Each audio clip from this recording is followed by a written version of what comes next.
Today, I have some more TikTok mess for you guys, and we're going to be talking about those calories. So if you like to hear about that topic, calories in, calories out, all that jazz, you're in the right place.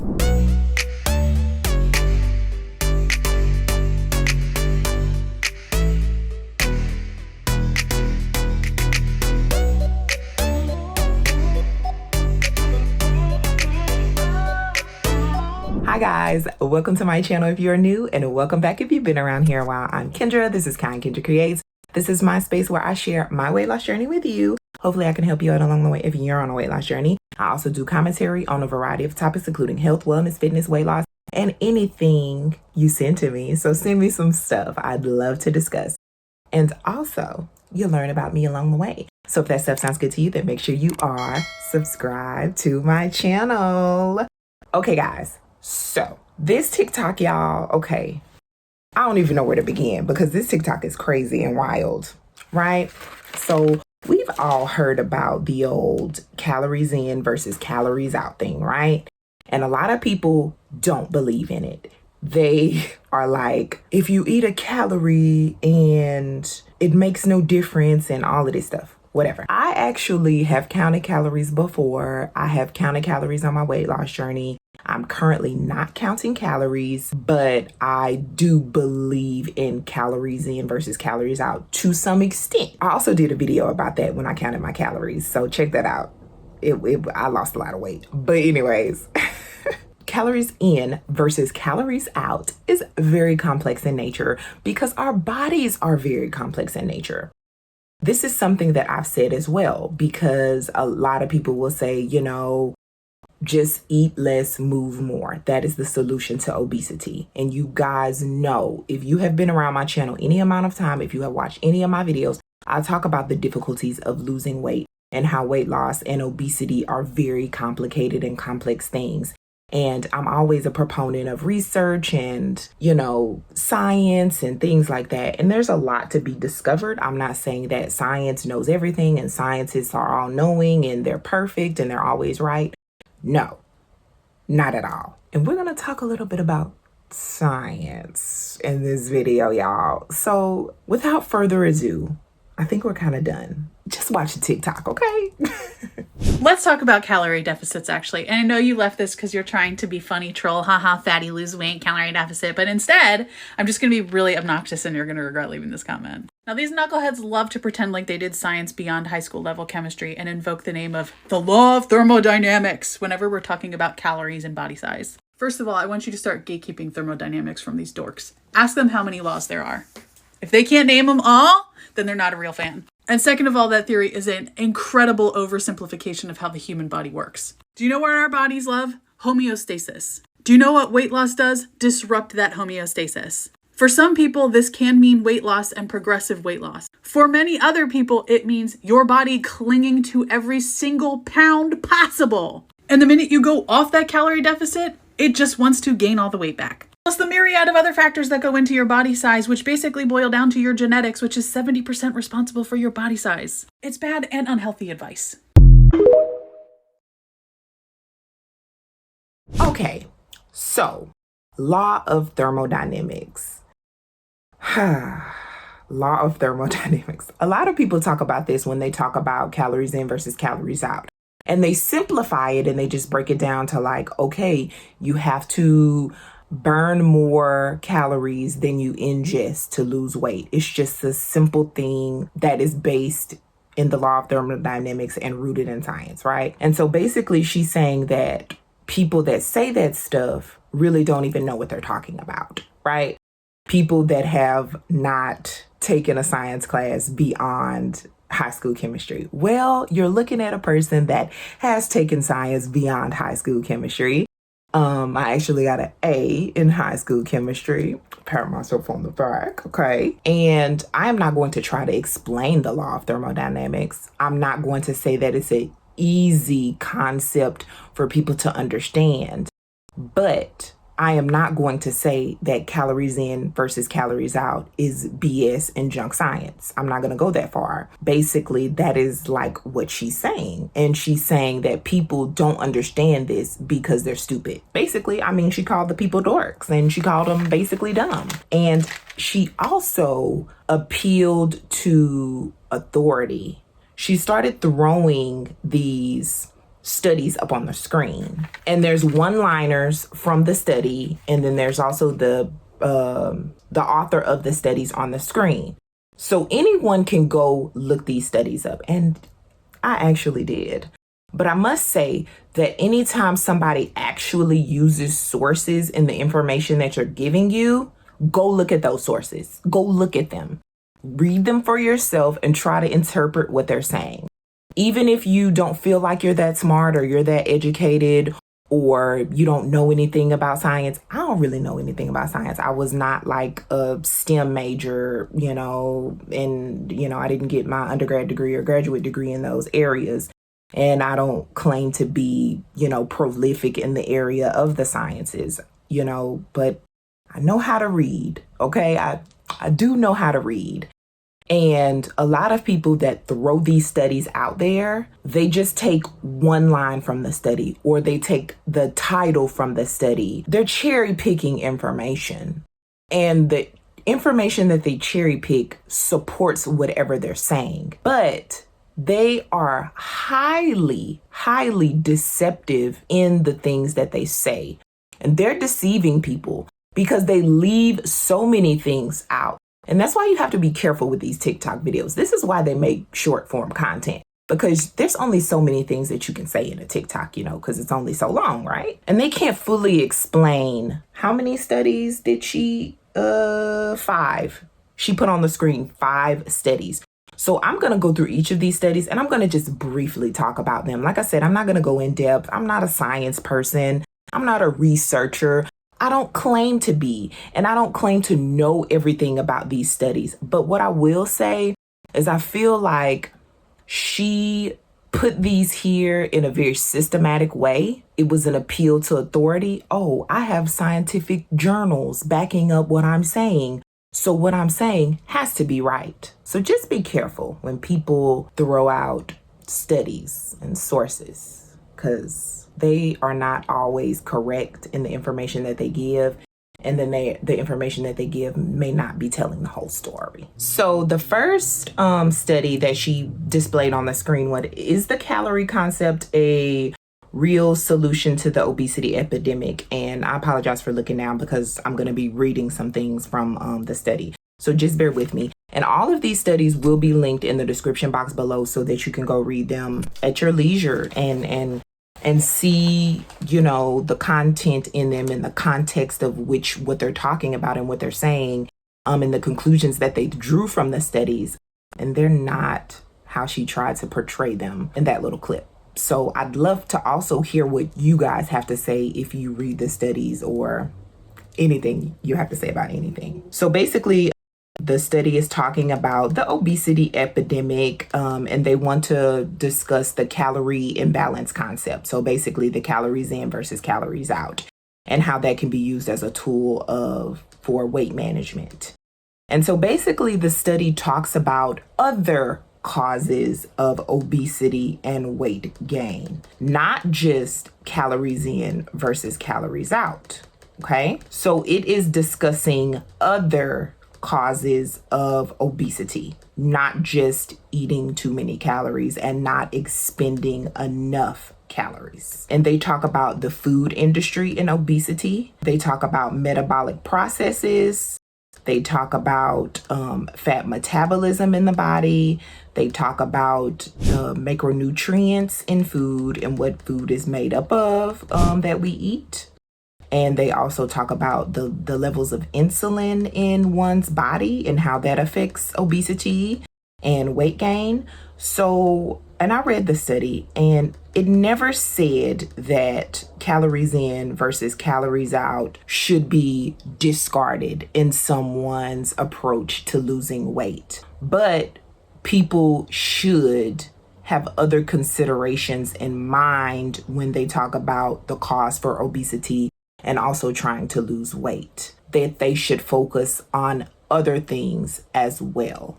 And we know that, like with the rise of the GLP-1 drugs, they have helped a lot of people lose weight, and they have helped a lot of people control the brain centers that regulate hunger cues. And we're going to talk about one of those in the next study or whatever.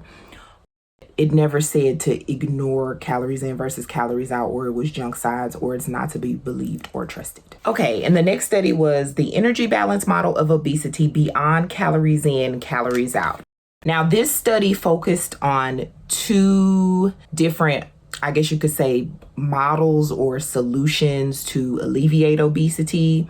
There was the CIM and the EBM. Both models agree that diet quality and composition are important in prevention and treatment of obesity. So the quality and the composition. So you need to be eating the right food, the right amounts. Both models account for endocrine regulation, peripheral energy sensing, and energy partitioning. The latest iteration of the CIM retreats from its previous focus on postprandial insulin's direct effect on adipose tissue. And then the other one talks about the high glycemic load. So the other one mainly focuses on a low carbohydrate or low glycemic load type diet. It's not necessarily a eat whatever you want and lose weight type thing. It is talking about the quality and the composition of food. It even talks about the benefit of a low carbohydrate diet, which a lot of these fat acceptance people are like, oh, that's a fad diet. Don't eat that. Don't starve yourself. Don't restrict. They like to say that word, right? And this study even talks about further treatment and solutions for obesity. GLP-1 receptor agonists are currently the most effective approved medication to treat obesity. Did somebody say Ozempic? Did somebody say Wegovy? Did somebody say Saxenda, Victoza, Mounjaro? Yeah, they said it. And you know that they are so outspoken about those medications, and people shouldn't be injecting themselves with medications to lose weight and treat obesity. But you got a study that just said it. You use that study. We're going to go to the next one. And the next study was a calorie is a calorie violates the second law of thermodynamics. And so basically this study was talking about the study of low carbohydrate diets and basically how people feel as though you lose more weight on those types of diets, and just heading straight on into the conclusion. It talks about, there's something I want to read.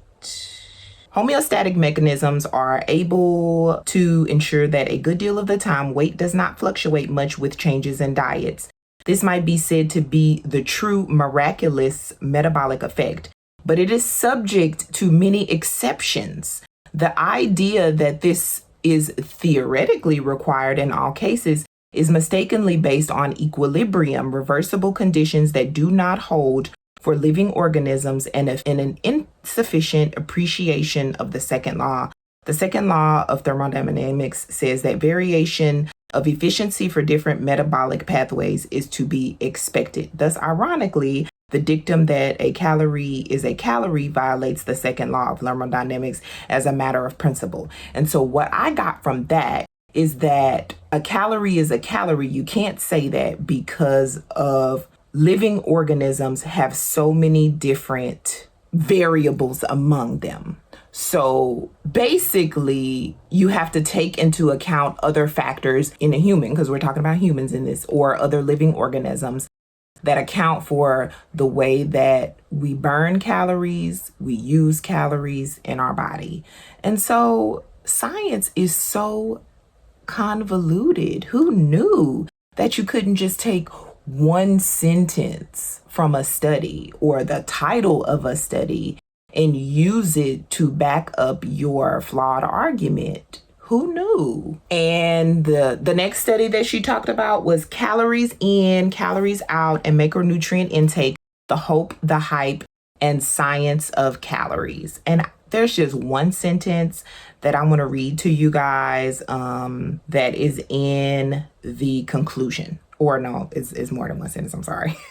Weight gain or loss is not primarily determined by varying proportions of CHO and fat in the diet, but instead by the number of calories ingested. Changes in EE, which metabolic pathways are used, and other considerations are quite modest when compared with caloric intake. And then it says, until high quality metabolic ward primary data become available indicating otherwise, a calorie is still a calorie. That's all I wanted to say about that. Science is so complex. There is no way for you to take just one sentence or one study and say, hey, this is the truth. There is so much to be gained from continuing obesity research and studying human organisms and studying how they react to certain things and this and that and that and this. But this study just told you that caloric intake was the primary driver, not the only driver in weight gain or weight loss. And now we're going to talk about the last and final study she flashed on the screen. And this one is called The Genetics of Obesity, From Discovery to Biology. And one of the authors is Giles Yo, and I've talked about him before in one of my videos. He is like I guess you could say one of the pioneers in genetics and obesity. Like he's a Cambridge guy. So he has done amazing work. He has great videos here on YouTube, and she basically said that your genetics account 70% on, whether you are going to be obese or not. And in this particular study, it talks about that there was actually a range. And let me find the information because I don't want to tell you the wrong thing. Twin family and adoption studies have estimated the heritability of obesity to be between 40 and 70%. 40 to 70%. So we can talk about in these studies, twin family and adoption studies. And once again, this is a range. Some people have a higher instance of being obese if it runs in your family. And some people have a lower instance of being obese if it runs in your family. So genetics do play a part in obesity. And we've always known that. But just because they play a part, that doesn't mean that you have to take place in that part. It doesn't mean that you can't do things to combat obesity. It doesn't mean that you are destined to be obese. And the researcher that I talked about, Giles, he's made that statement. Even though it can be seen as a genetic link, that doesn't mean that you are destined to be obese. And I think that that's a great point to derive from this. And also a great point from Jock Scientist and what she said. She said it was 70. And in this study, it says 40 to 70. There's a range, and there's no guarantee that you or me has a 70% of our genetics being linked to obesity. And I feel like she's just mischaracterized all of these studies. But like I said, I'm going to have the link down below for you so that you can read and research on your own and not believe everything that you see on TikTok. So the last word she says in the video is, it's bad and unhealthy advice.